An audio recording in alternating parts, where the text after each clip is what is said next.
Welcome to the Maria Sanchez Show. Thank you so much for making the time to be with us. It is Friday, November 19th, and here we are. We're live. It's 4 o'clock. We're live Monday through Friday. This completes our 4th week of being live. We've been in production since August, and if you log onto the website, which you are now, that's how you're able to see us. I get that. And go to archives. You can see what we've done, where we've been, what we've covered.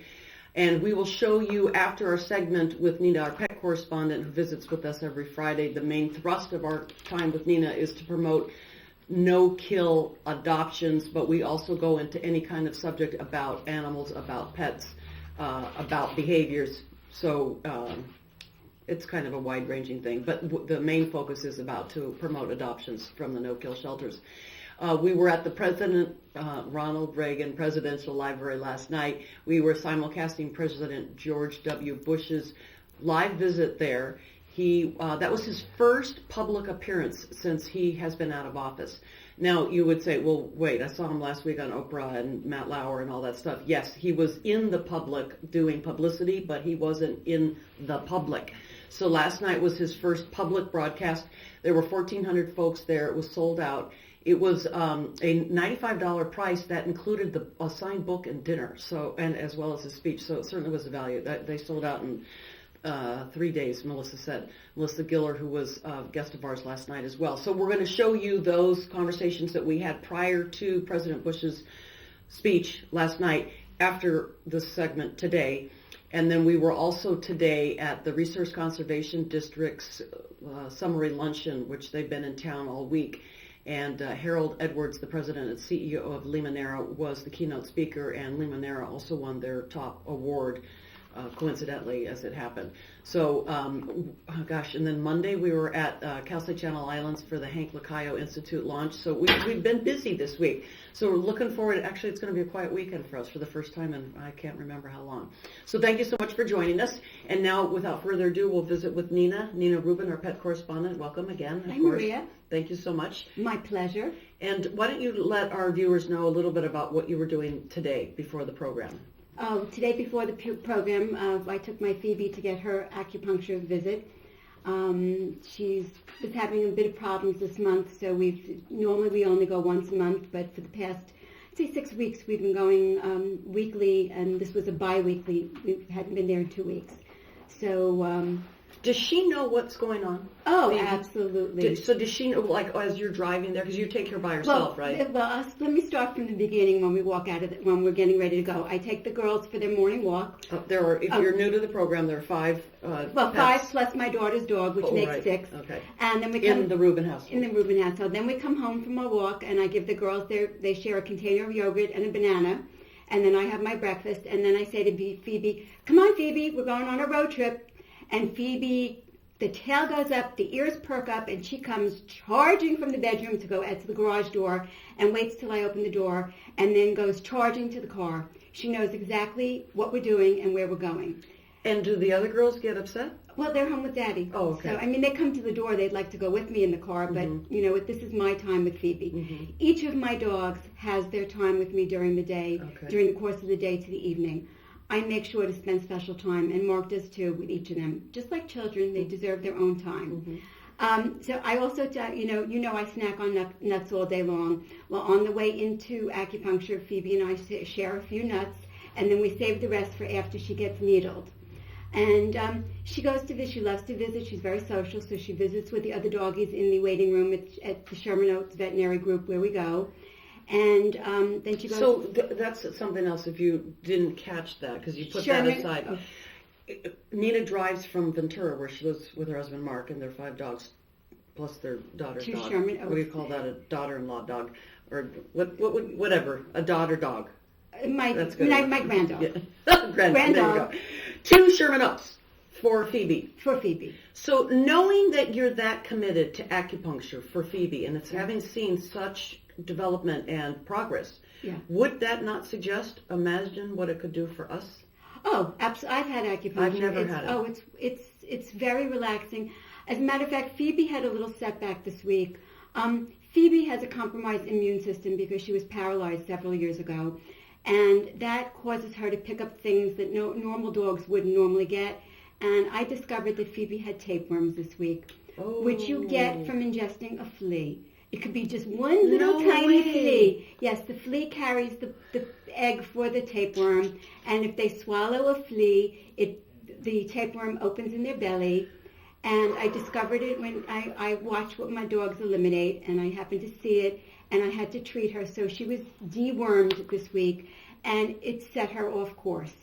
So I knew that when we went in today for acupuncture that she really needed, when they do acupuncture, it involves with the Qi, C-H-I, which is the energy in the whole body. That's what Chinese medicine is all about, the herbs and the acupuncture.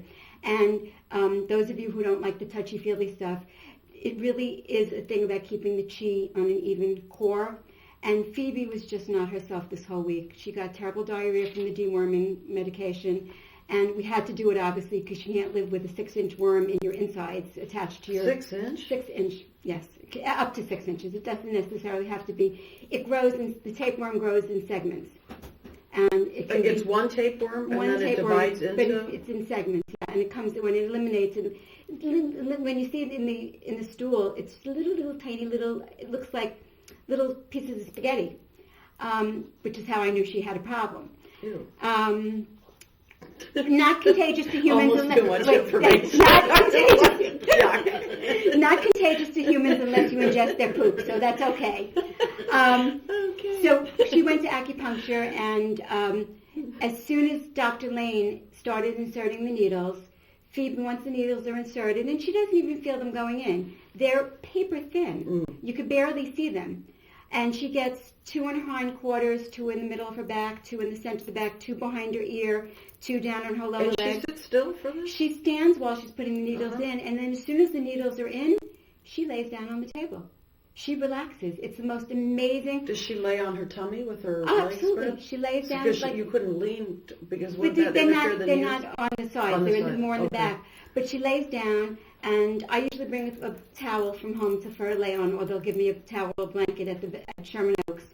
And then I bring out my bag of nuts, and we share our nuts during the next 15 to 20 minutes that the needles stay in. Wow. Yeah, and she just sits there. And I said to Dr. Lane, I think she needs a boost today because of the deworming. And if I tell you, it was like from 0 to 180 from the time she walked into the office to the time when the needles came out. Really? And she was done. She was like a different dog. Wow. Yeah, it's amazing. And then, of course, she comes home, and Daddy's waiting Mark is waiting at the door, and he's going, Shreeds! And she comes flying into the house, and the happiest dog in the world. Wow. And it's if nothing else, I'm going to do that for me. It's could wonderful. Look into the acupuncture. Nina's been, I have about 3 or 4 girlfriends that have been advising me about my change of life status, which has caused me to just blow up. And so it's like, please, dear, help me. whatever I can do. I don't know if you knew this. November is Adopt a Senior Pet Month. The other shelters are involved in this, and since we're all about adoption, they say that a senior pet is a pet that's 5 years or older, and they have 5 reasons to adopt a mature pet. So I'll share this, and then I'll let you get into yours. Mellow personality. Absolutely. You already know who you're adopting because they are who they are. It's not evolving. They're already house trained, most pets. They make themselves at home because they know what home is, and if they haven't gone to a shelter, that's probably traumatic. And so to get back into home is probably a sensory memory for them. It's probably it is a much easier adjustment. So that they can get back to their normal, if you will. Have a lot of love to give because of the gratitude that they experience. And that you can teach, they say, an old dog or a cat new tricks because you don't have to spend the time teaching them the basic skills. They know that, so then you can evolve if you want. So I thought that was interesting before November ends. Well, my Noni, my puppy mill, the one that was sitting next to me the first show, we had brought her into our home, and she was 9 years old. And, she started out with a rough beginning because of where she came from, but she's now turned into the most lovable, wonderful dog that there is. Which is a great story. And I just recently read an article in Dog Fancy, which is a wonderful dog publication, about puppy mill dogs. There are 2 types when they come out of a puppy mill rescue. They either pancake which means they lie flat out on the ground and don't do anything, and you have to totally train them how to become a dog. Or you have the cling type, which I dubbed it now cling on, because my Noni is a Klingon, like from Star Trek. She just only wants to be in my lap. So we got lucky. I didn't have to train her to be a dog. She just came in and became very affectionate and very loving and very appreciative of everything that we gave to her. Good.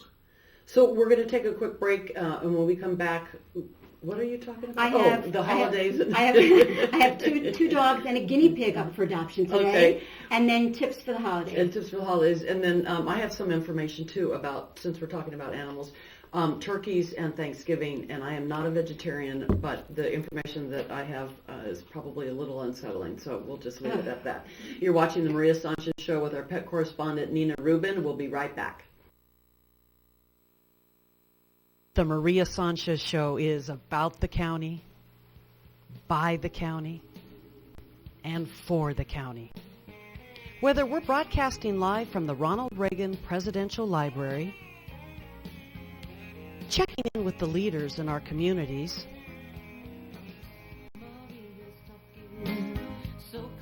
hearing from our elected officials,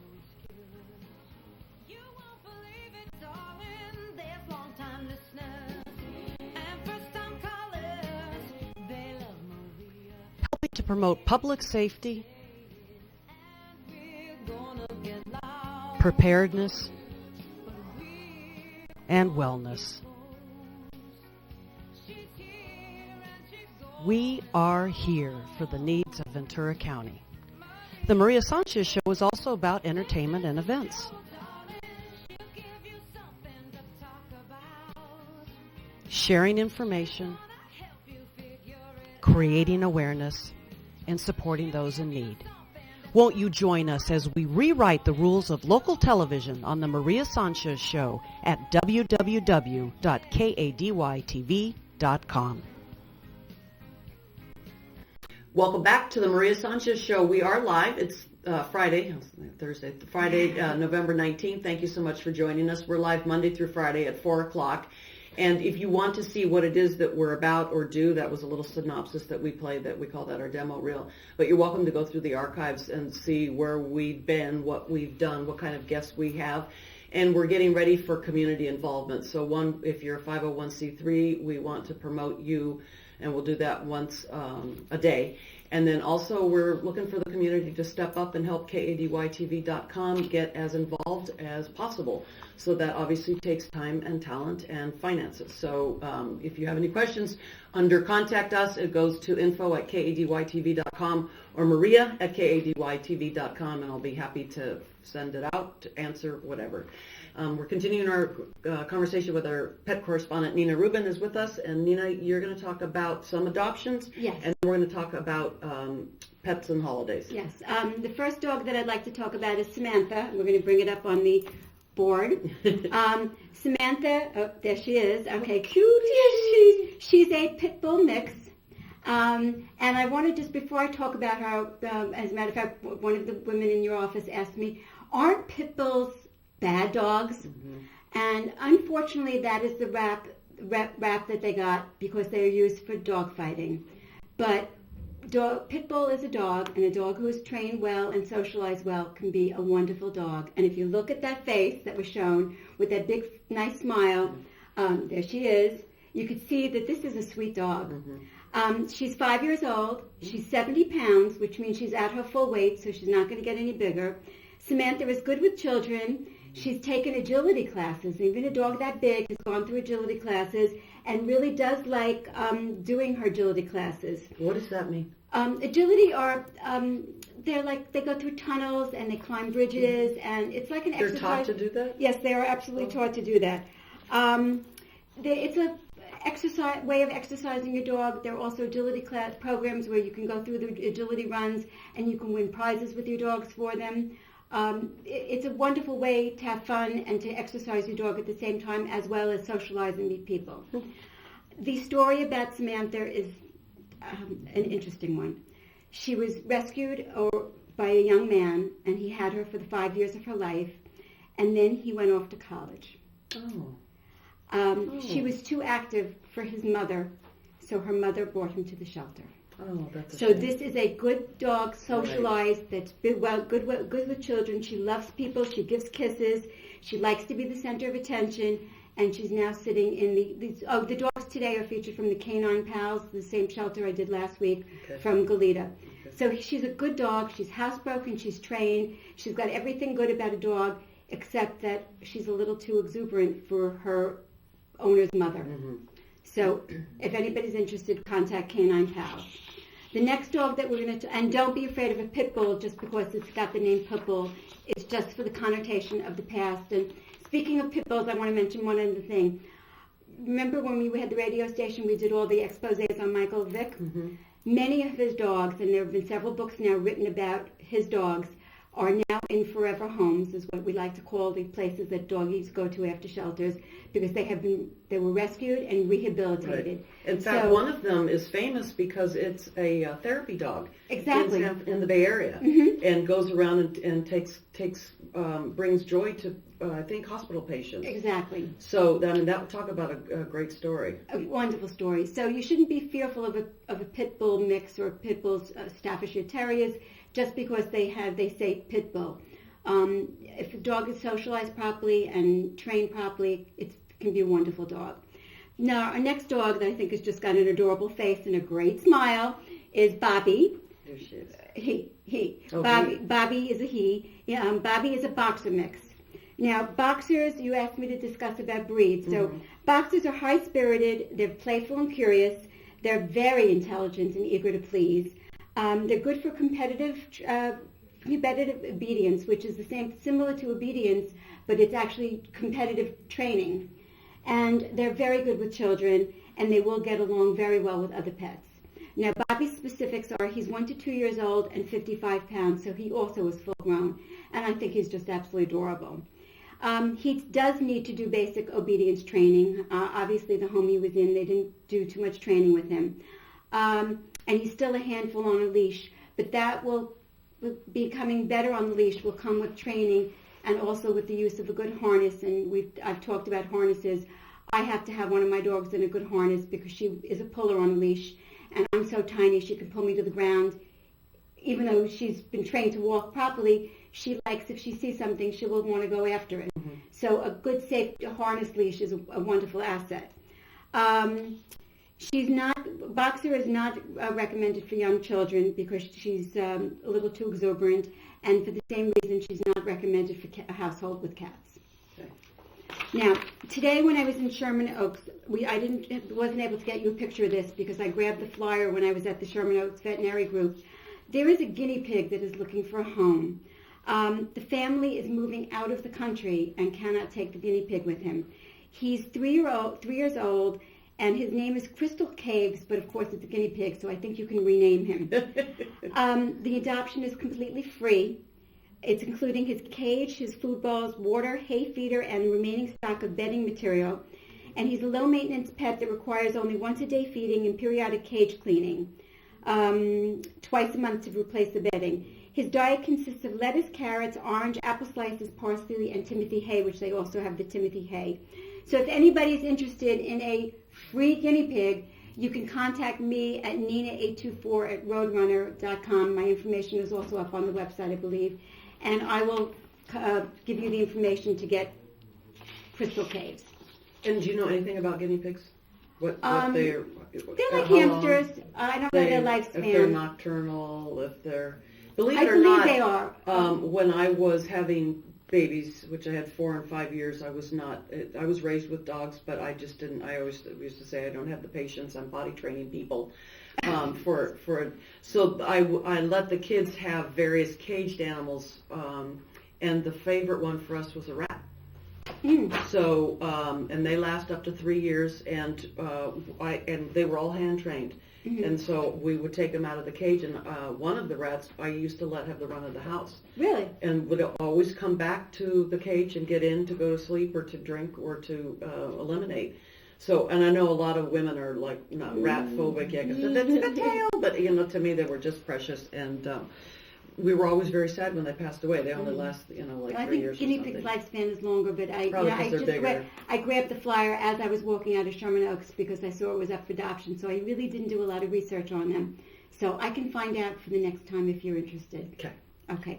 Now I wanted to talk about the dogs, pets, and particularly dogs and the holidays. Okay, so what we're going to do is we'll take a break now, and then when we come back, we're going to do that and the turkey news that I have, which is not to bum you out, but just to let you know what's going on, and that will conclude our conversation today.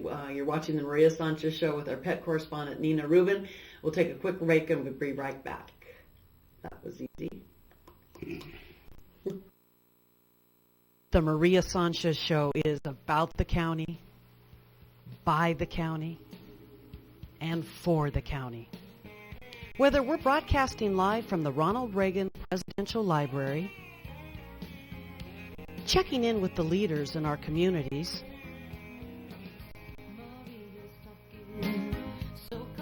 hearing from our elected officials,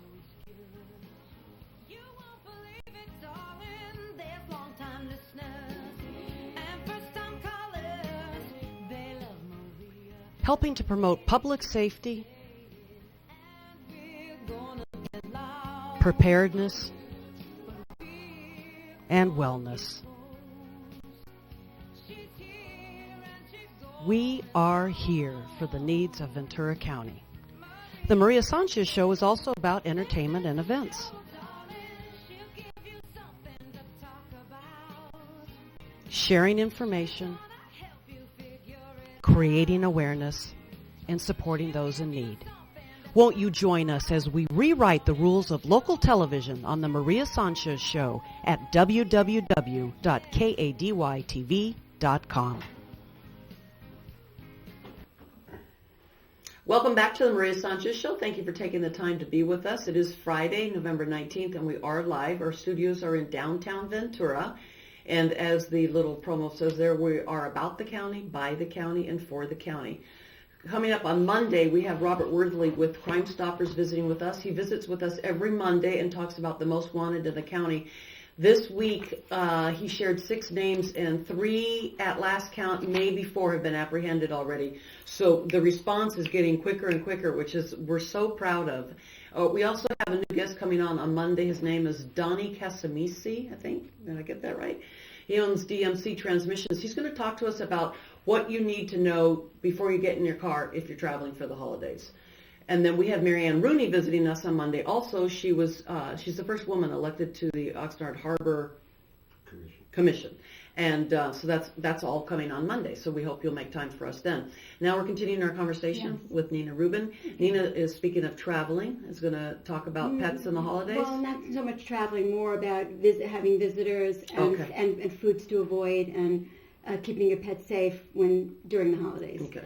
The first thing I want to go over is a short list of what foods to avoid for your pets and what you can do to avoid bad situations like the emergency room, because your dog has eaten things that should not have gotten, which is going to cost you $600 to $800 to correct a bad tummy like pancreatitis.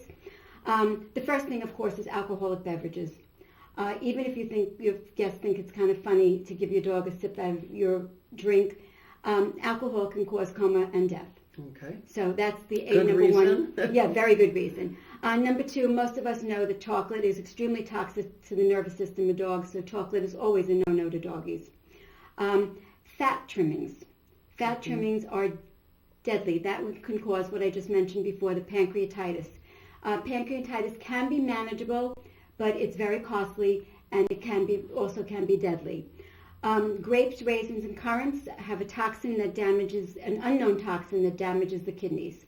So in any shape or form, we avoid them.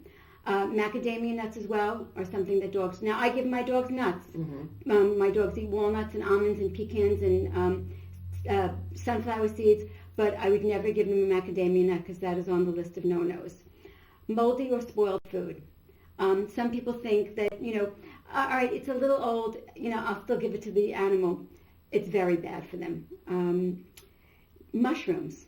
Mushrooms have a toxin that affects multiple systems in the body and can result in toxic shock or in death. Wow. Yeah, cooked or uncooked. Wow. And onions and garlic. Now, garlic, there's a controversy on the garlic. Garlic is less toxic than onions. And to be perfectly honest, like when I make my dog biscuits, I do use 2 cloves of garlic in a batch of dog biscuits that lasts about 10 days. So I do feel the benefits of a small amount of fresh garlic is okay. But when they talk, you don't want to give your dog a whole clove of garlic, one dog. And xylitol, artificial sweeteners, are a no-no for dogs.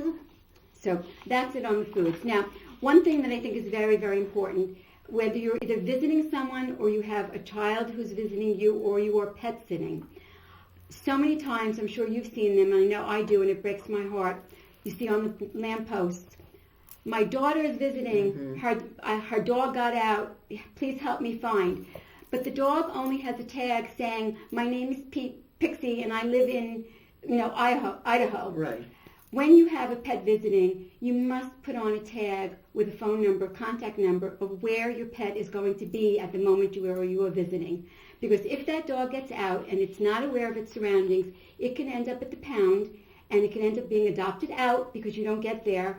And there's no way for these people to contact you. No, if they have a chip in them. If they have a chip it should be identified chipped. But sometimes chips, not all chips are readable. Some shelters don't have a multi-readable chip. They can only read a certain chip. So the chip is wonderful, and most shelters do have the multi-readable scanner, but some don't. So even with the chip in your dog, with the microchip that we're talking about, it's the size of a grain of rice, and it gets embedded in between the shoulders. And sometimes the chip can even move, so they may not find it. So the chip is wonderful, and I suggest that everybody put a chip in their dog once they get it.